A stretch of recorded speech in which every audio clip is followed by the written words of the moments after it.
La palabra del Señor lo siguiente, presten atención a lo que dice ahí nuestro Dios. Jueces 11:40. Y se hizo costumbre en Israel que de año en año fuesen las doncellas de Israel a endechar a la hija de Jefté, Gaaladita, 4 días en el año. Fíjense la palabra costumbre. Se hizo costumbre, no era costumbre hasta ese tiempo. Antes nadie se iba 4 días por el campo, por el monte, a llorar, a endechar a la hija de nadie. Pero ocurrió algo, ustedes conocen que Jefté hizo un juramento que fue una auténtica locura, y fue la de presentar a su hija en sacrificio al Señor. Y entonces dice la palabra de Dios que a partir de ese día se convirtió en una costumbre en Israel que las jóvenes, que las chicas se fueran por los campos llorando, endechando, lamentándose de lo que le había ocurrido a la hija de Jefté. ¿Era un mandamiento bíblico? ¿Era algo que Moisés enseñó al pueblo de Israel en el desierto? No. Sino que se hizo costumbre. Empezaron un año y otro año, una generación y otra generación, hasta que aquello se convirtió en una costumbre. Y quiero en esta tarde que ustedes se den cuenta de que una cosa es la costumbre, la cultura, las tradiciones, y otra cosa muy diferente es lo que manda y ordena el Señor en su palabra. A nosotros nos tiene que dirigir la palabra de Dios, no las costumbres de las naciones. No es que esta costumbre, esta tradición lleva 500 años celebrándose en mi país o donde sea. Bueno, los años que se llevan celebrando las costumbres, cualquiera que sean, no le dan credibilidad a la costumbre. Durante muchos siglos era normal salir a una plaza pública y torturar o quemar a una persona, y todo el mundo iba como si fuera un espectáculo público, ¿verdad? Porque era la costumbre de la época. Bueno, pero eso no significa que como era la costumbre, pues está bien. Cuidado, la palabra costumbre, hábito, aparece desde un punto de vista positivo y desde un punto de vista negativo. Por ejemplo, la Escritura dice en el Evangelio según San Lucas que el Señor Jesucristo, conforme a su costumbre, iba el sábado a la sinagoga. Bueno, pero es que hay costumbres buenas, ¿sí?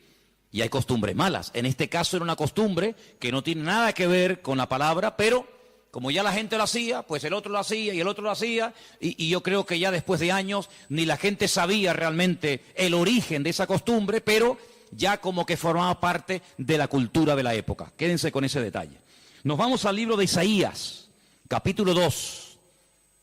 Libro de Isaías, capítulo 2, versículo 6. Y dice lo siguiente, un texto, por cierto, muy interesante. Isaías 2, versículo 6. Ciertamente tú has dejado tu pueblo, la casa de Jacob, porque están llenos de costumbres traídas del oriente y de agoreros, como los filisteos que pactan con hijos de extranjeros. Uno de los reproches que el profeta Isaías lanzaba en la época en la que él le tocó servir al Señor en su ministerio es que ustedes se han llenado de costumbres que no son costumbres con una base bíblica.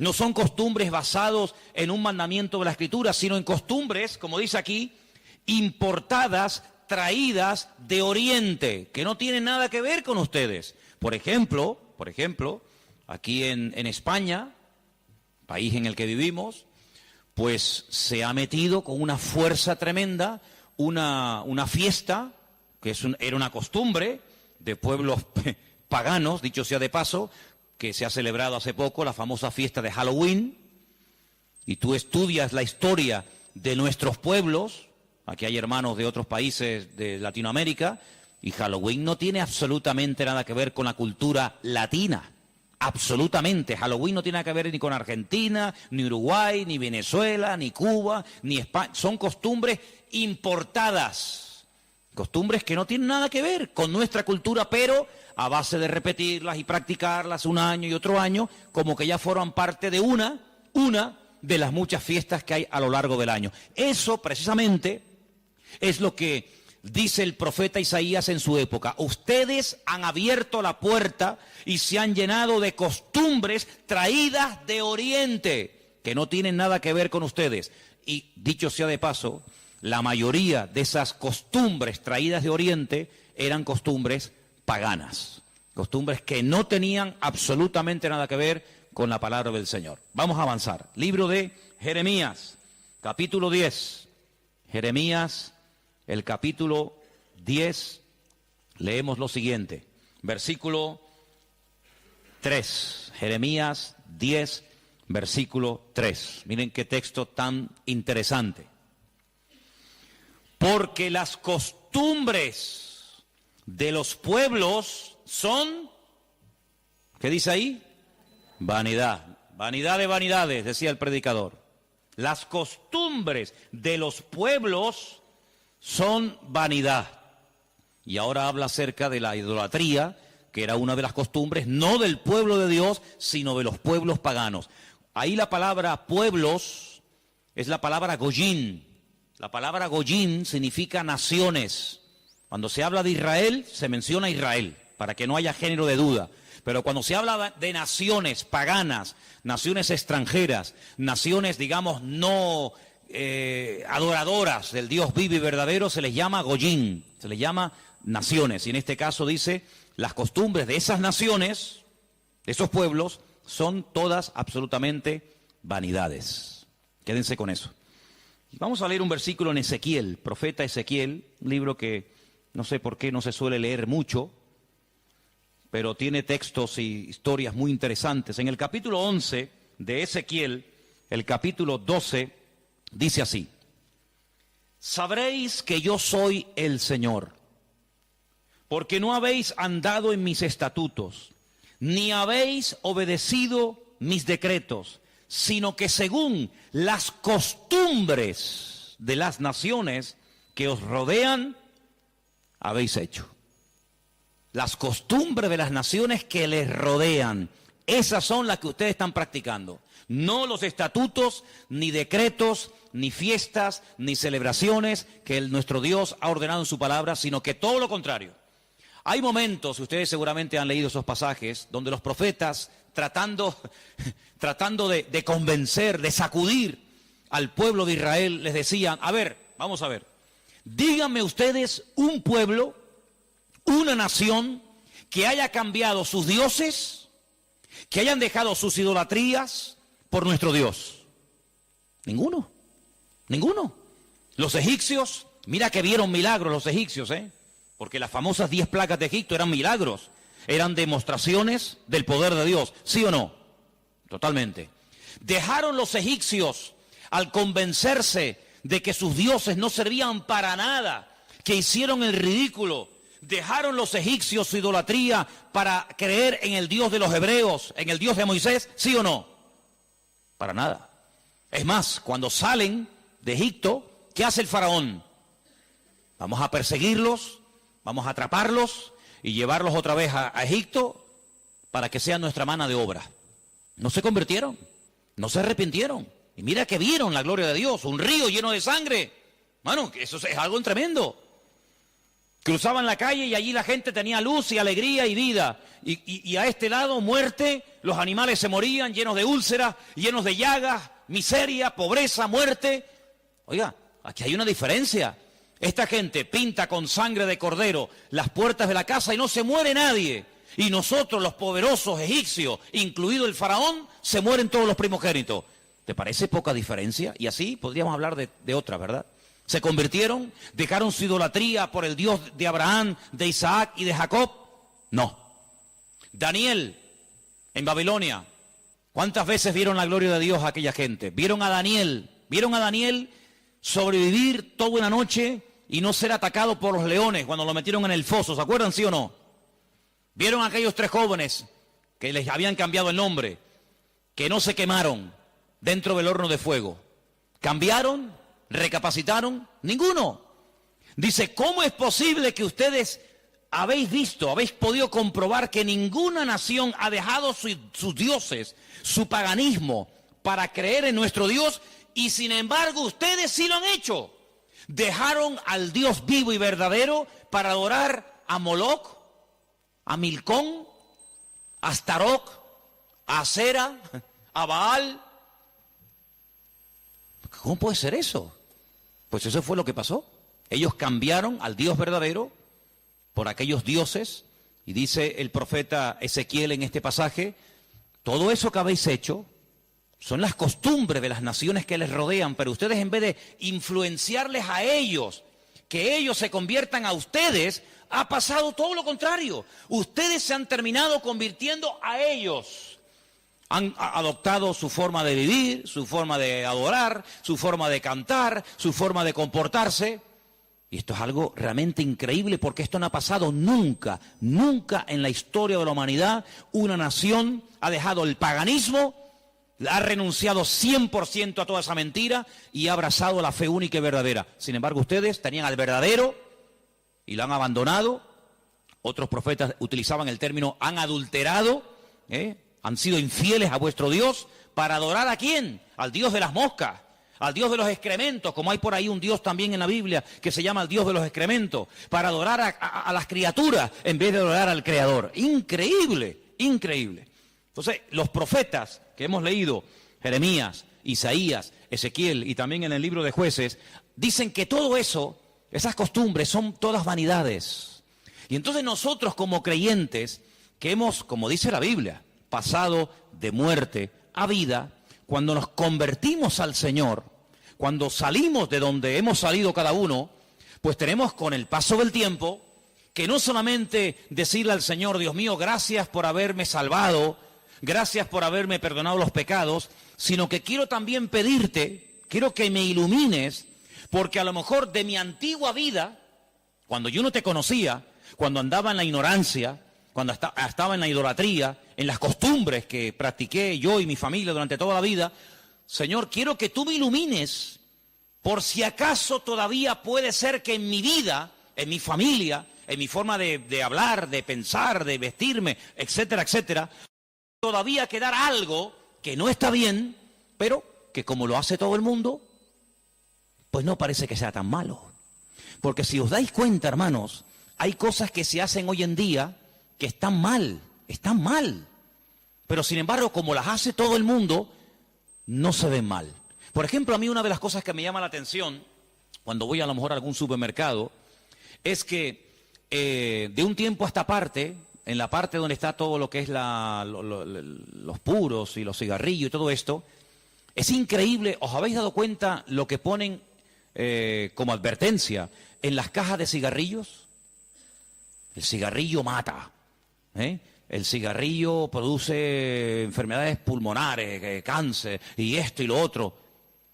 Pero ¿quién hoy en día iría por la calle poniéndole una multa a una persona por fumar? Nadie. ¿Por qué? Porque como lo hace todo el mundo, ya forma parte de una vida normal, pues no se ve tan mal. Pero cuidado, el que lo haga mucha gente no significa de que esté bien, ¿sí o no?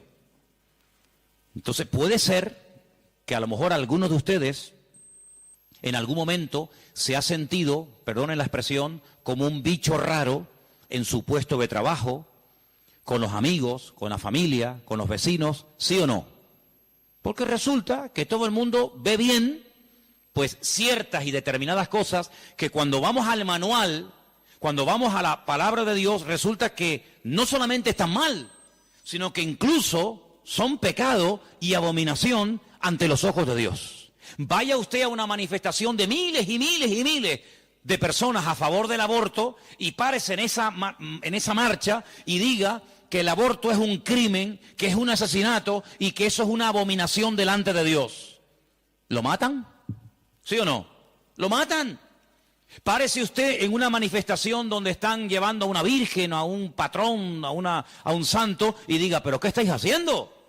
Si nuestro Dios prohíbe todo esto, si eso es abominación delante de nuestro Dios, si en la base mínima, que son los 10 mandamientos, ya se prohíbe categóricamente todo esto, ¿te matan? ¿Por qué? Porque es que esto se ha practicado. Y claro, después ves ahí al alcalde, y ves al teniente alcalde, y ves al concejal de no sé qué, y ves a fulanito de tal, y incluso al rey, y ves a la reina, y ves a la... Entonces parece que como que no está tan mal porque lo practica mucha gente. Y quiero decirte, querido hermano, que en algún momento de tu vida puede ser que tú te sientas como que vas contracorriente, como que la gente como que no te entiende y como que tú estás en otra frecuencia, en otra onda, y es como algo imposible de que lleguen a un entendimiento. Pero al fin y al cabo yo pregunto, hermanos, ¿nosotros a quién tenemos que agradar? ¿A quién tiene que agradar usted? ¿A nuestro Dios, sí o no? Bueno, pues si por agradar a Dios me pongo en contra de la familia, ¿estás dispuesto a pagar el precio? ¿Para qué te vas a bautizar? Con la edad que tú tienes. Si a ti ya te bautizaron tus padres cuando eras pequeñita, no lo pueden entender. Pero saben, hermanos, nosotros, repito, primero a quien tenemos que rendir cuentas a nuestro Dios. Y en segundo lugar, tarde o temprano, como dije el domingo pasado, la fe. Y cuando hablo de la fe, yo no me refiero solamente a la creencia, sino me refiero, cuando hablo de la fe, también aglutino nuestro estilo de vida. Porque nuestra fe es un estilo de vida. Somos diferentes, ¿sí o no? Somos diferentes. Somos diferentes a la hora de hablar, a la hora de pensar, a la hora de reaccionar ante una situación. Somos diferentes, lo queramos reconocer o no, somos gente diferente. Eso incluye también el concepto fe. No solamente que creo en un Dios, en un cielo, en un infierno, en la Biblia como palabra de Dios, sino que la fe me lleva a una serie de cambios. Bueno, pues en ese paquete de mi estilo de vida, yo tengo que pararme y decir, ¿lo que estamos haciendo forma parte de una base bíblica o de costumbres que se han ido traspasando de padres a hijos, de generación en generación? Y yo, como he formado parte toda la vida, evidentemente, de este sistema de vida del mundo, pues las he incorporado como algo normal, pero nunca me paré a preguntarme si lo que yo estaba practicando, si lo que yo estaba creyendo era de Dios o era algo totalmente antibíblico. ¿Quién te convenció a ti? ¿Cuándo te diste cuenta de que adorar imágenes no era de Dios? Algunos de ustedes lo hicieron toda la vida. Pero llegó un momento en el que dijiste, esto no es de Dios, ¿sí o no? El que fue ladrón, el que fue drogadicto, el que practicó la prostitución o cualquier otro pecado. Hay un momento en la vida en el que a la luz de la Escritura, oyendo los mensajes, las predicaciones, leyendo la Biblia, el Espíritu, ¡pam!, te golpeó, ¿sí o no? Te tocó y dijiste, que va, yo no puedo seguir por este camino. Y cuanto más profundices en la Biblia, cuanto más profundices en la palabra, te das cuenta de que uno tiene que cambiar en todo, en todo. Forma de hablar, a veces, ¿por qué no decirlo?, hasta en la forma de vestir, ¿sí o no? Hombre, vamos a ver, si por ejemplo una chica que está ejerciendo la prostitución esta tarde se convirtiera al Señor, seguramente la forma como esa chica se viste, que está diseñada para seducir, para atraer, para llamar la atención, pues cuando esa chica se convierta al Señor, lo más probable es que el Espíritu le ponga en su corazón que la forma como viste, pues es una forma que tiene una finalidad, pero que esa finalidad en absoluto la tengo que llevar a cabo en un culto. Por lo tanto, seguramente, en un momento determinado, el Señor le pondrá en su corazón, oye, vístete un poco más decentemente, más ¿sí o no? Seguramente que sí. Y el que toda la vida ha estado robando o toda la vida ha estado haciendo daño, seguro que el Espíritu le va a hablar en ese área de su vida. Pero luego hay otras cosas, como hemos leído, costumbres, que como que no las vemos tan mal. Y hemos visto a la luz de la palabra de Dios, solamente les di 4 textos, están ahí grabados por si los quieren después volver a leer, 4 versículos donde tenemos que analizar y preguntarnos las costumbres, no los mandamientos, las costumbres que estamos llevando a cabo, ¿son bíblicas? ¿Son de Dios? Y ahora vamos a pasar al tema que la gente nos pregunta mucho por internet. ¿Qué opinan ustedes acerca de estas fiestas navideñas? ¿Puede un cristiano? ¿No puede un cristiano? ¿Está bien esto? ¿Está bien aquello? Bueno, lo primero que tenemos que partir de la base es la siguiente. Nadie, absolutamente nadie, desde que el cristianismo o desde que Cristo vino a este mundo, y mira que lo han intentado, nadie sabe exactamente el día en el que nació el Señor Jesucristo. Nadie. A lo largo de la historia se ha especulado, incluso, si ustedes se meten a estudiar este tema, incluso algunos llegaron a predicar y a enseñar en sus respectivos congregaciones o ministerios que Jesús nació entre marzo y abril. Otros entre septiembre y octubre. Y así diferentes opiniones. Por lo tanto, partimos de la base de que, lógicamente, el Nuevo Testamento, porque el Antiguo no te lo va a decir, porque no había nacido, el Nuevo Testamento en ninguna parte te dice exactamente el día en el que el Señor Jesucristo nació. Nadie sabe absolutamente nada. Sí sabemos que murió en una época en la que los judíos estaban celebrando una fiesta llamada la Pascua. Sí sabemos que hay una fiesta que nosotros la conocemos como Pentecostés, que su nombre original es Shavuot, la fiesta de las semanas, que el Señor la utilizó para que en ese día concretamente, pues aquel grupo que había en aquella casa fueran llenos del Espíritu Santo. Eso sí lo sabemos. También podemos saber con exactitud que el Señor Jesucristo, la noche que fue entregado y en ese lapsus de entre una hora y otra, y fue a ser crucificado, se estaba celebrando la fiesta de los panes sin levaduras que se unía a la de la Pascua. Todo eso está clarísimo. Y sabemos pues cuándo hay que celebrar la fiesta de la Pascua y la fiesta de Pentecostés y la fiesta de los tabernáculos. Todo eso lo sabemos porque está estipulado en la Biblia. Y te dice, contarás desde tal día a tal día, tanta semana. ¡Pum! Y eso es matemático. Pero en cuanto al nacimiento de Cristo, la Biblia no nos da ninguna información exacta de cuándo nació. ¿Por qué? Porque en nuestra concepción, entre comillas, cristiana, cometemos un gravísimo error. Y es que Jesucristo nació en un contexto judío, no en un contexto cristiano. Jesús nunca fue a ninguna iglesia evangélica, él toda la vida fue a sinagogas. Jesús nunca practicó costumbres cristianas, las costumbres que él practicó y su padre y su madre y sus antepasados eran costumbres judías, ¿verdad? Por lo tanto, para nosotros se comienza a contar desde el nacimiento del niño y dice, bueno, el niño nació el 2 de octubre, pues al año que viene, el día 2 de octubre, el niño cumple un añito, ¿sí o no? En la mentalidad judía no se cuenta el tiempo así. En la mentalidad judía, en el momento en el que la mujer sabe que está embarazada, en el que la mujer sabe perfectamente que sí o sí está embarazada, ahí se empieza a contar. No a partir del nacimiento a los 9 meses, ¿me entendéis? Por lo tanto, ya empezamos mal. Es como, por ejemplo, cuando nosotros decimos, bueno, ahora mismo aquí en Tenerife tenemos las 8 en punto de la noche. A las 12:01 será día viernes. Eso según nuestro calendario, según nuestra cultura, según la Biblia, ya es viernes. ¿Por qué? Porque en cuanto cae el sol y ya se puede ver, aunque sea una sola estrella en el firmamento, automáticamente ya estamos al día siguiente. Entonces dice, entonces todo es al revés. Bueno, hay que saber estas cosas. Nuestro calendario gregoriano, inventado, mandado a hacer por un papa, tiene 365 días. El calendario bíblico tiene 360 días. Otro dato a tener en cuenta. ¿Qué te parece? Y así podríamos contar cantidad de detalles que cuando uno va a la palabra, uno tiene que conocerlos. Porque si no ya estás partiendo equivocadamente. Y entonces decimos, el nacimiento del niño marca el momento de su nacimiento y de su próximo cumpleaños. Te vuelvo a repetir, la vida en la cultura judía, en la cultura hebrea, se cuenta a partir de la concepción, no a partir del nacimiento. Ahora bien, tengo aquí algunos datos que les voy a leer en esta tarde, que son muy interesantes, pero primeramente quiero decir lo siguiente.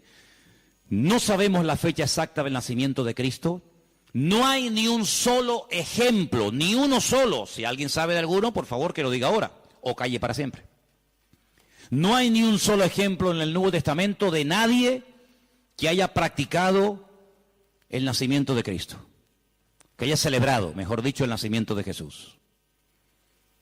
La única fiesta que nos obligó el Señor a recordar frecuentemente fue, dice, haced esto, háganlo.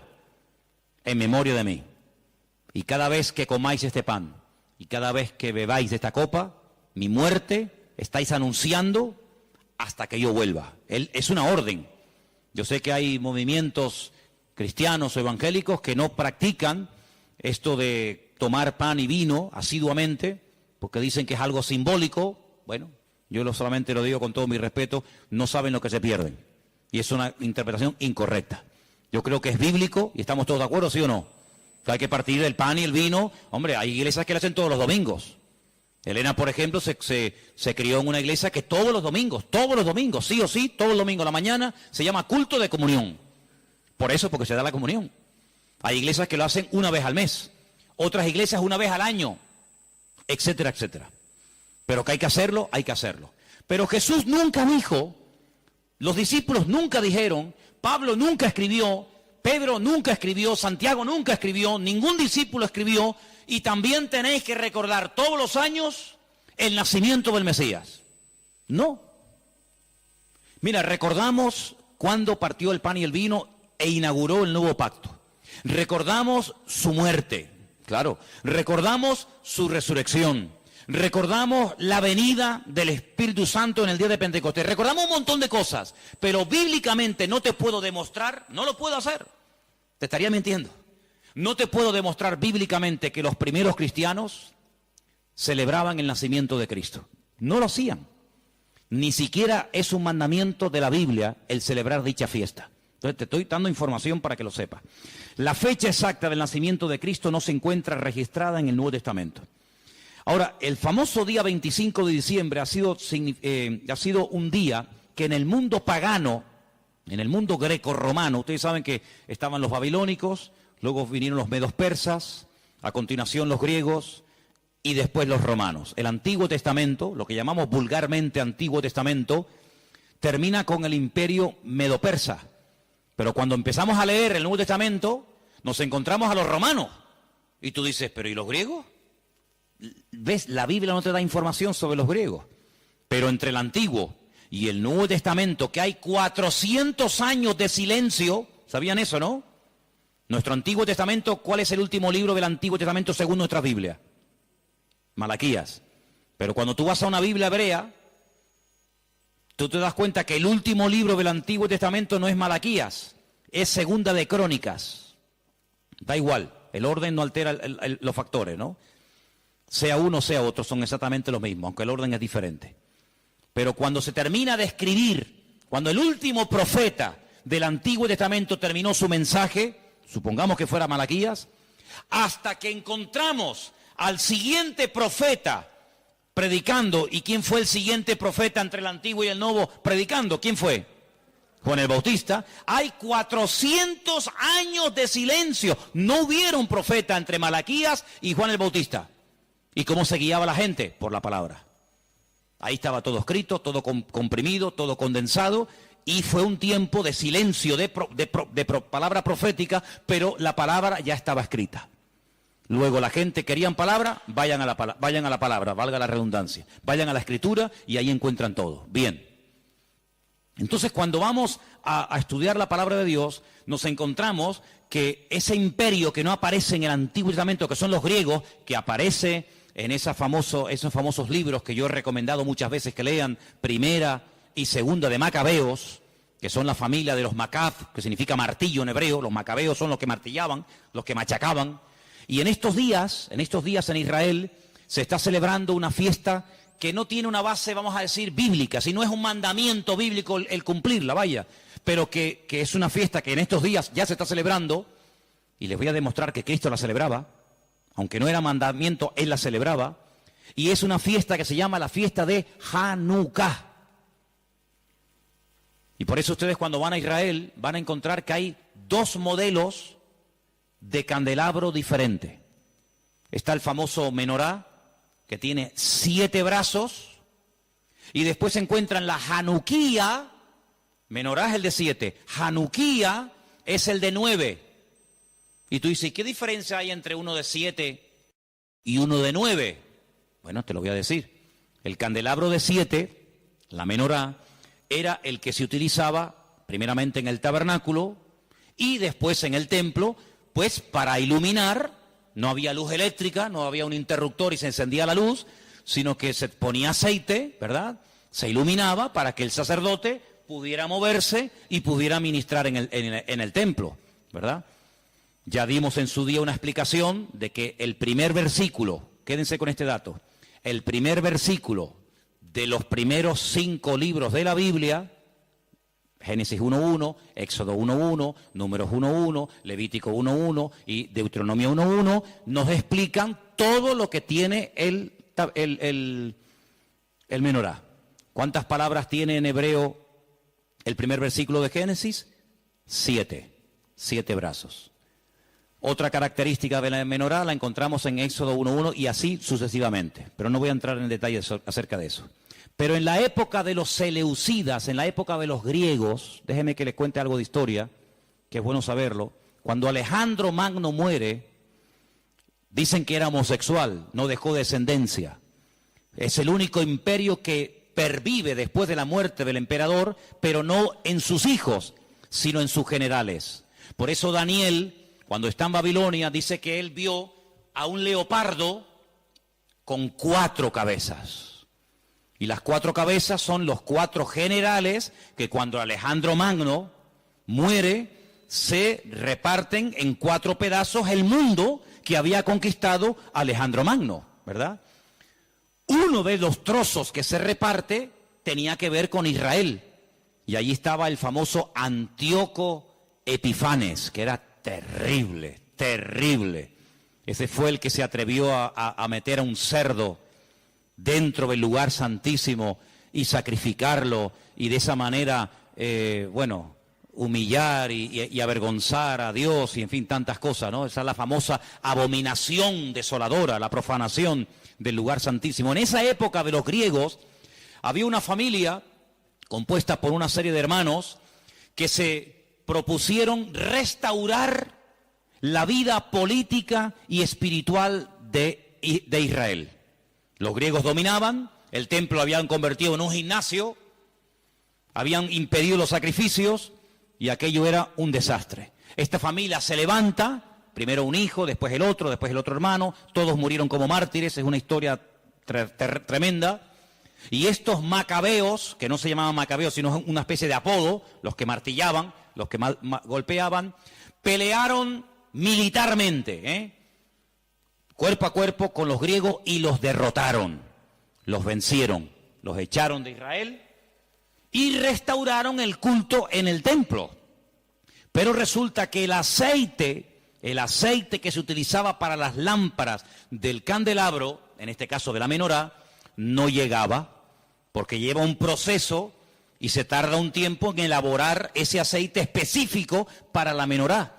Había muy poco aceite. ¿Qué ocurrió? Oraron al Señor y el Señor hizo que la poca aceite que quedaba durara milagrosamente más tiempo de lo que habitualmente duraba.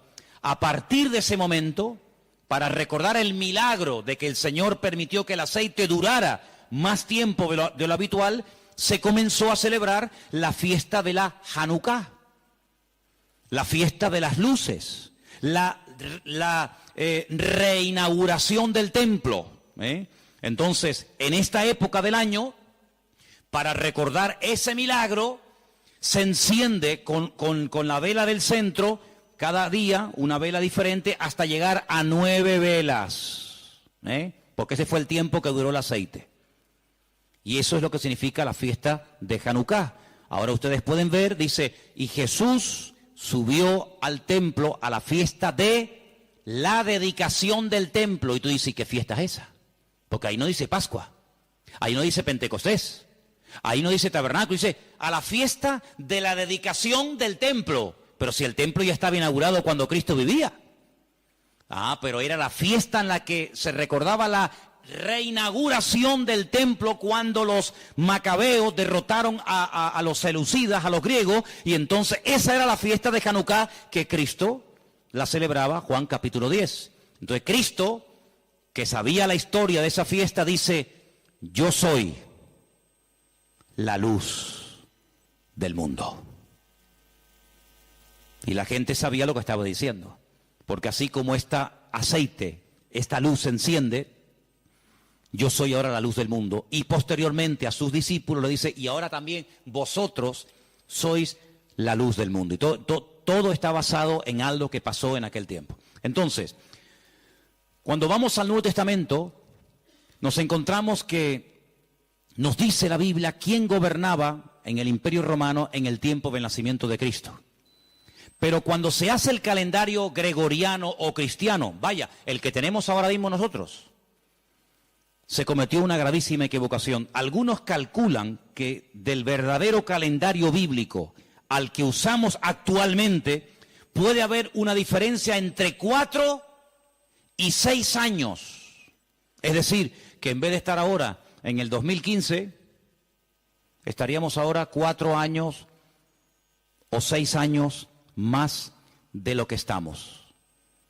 Y eso es bueno saberlo, porque la Biblia nos da datos acerca de lo que va a ocurrir en cada tiempo, y por eso estamos viendo profecías cumplidas nosotros en este momento, que tú dices, pero no me encaja el tiempo. Claro, no te encaja el tiempo si te llevas por el 2015, pero si te llevas por el calendario bíblico, te encaja todo de una forma maravillosa, porque Dios no se mueve con el calendario inventado por don Gregorio, sino Él se mueve por el calendario inventado y creado y dado por Él en su bendita palabra. ¿Cuántos dicen amén? Entonces, sigo leyendo esto que está muy interesante. La historia de la Navidad parece tener los primeros antecedentes entre el 320 y 353 después de Cristo. Es decir, que hasta el 350 y pico después de Cristo, ningún cristiano, ninguna iglesia practicaba o celebraba lo que vulgarmente llamamos la Navidad. Durante más de 300 y pico de años, esto no existía.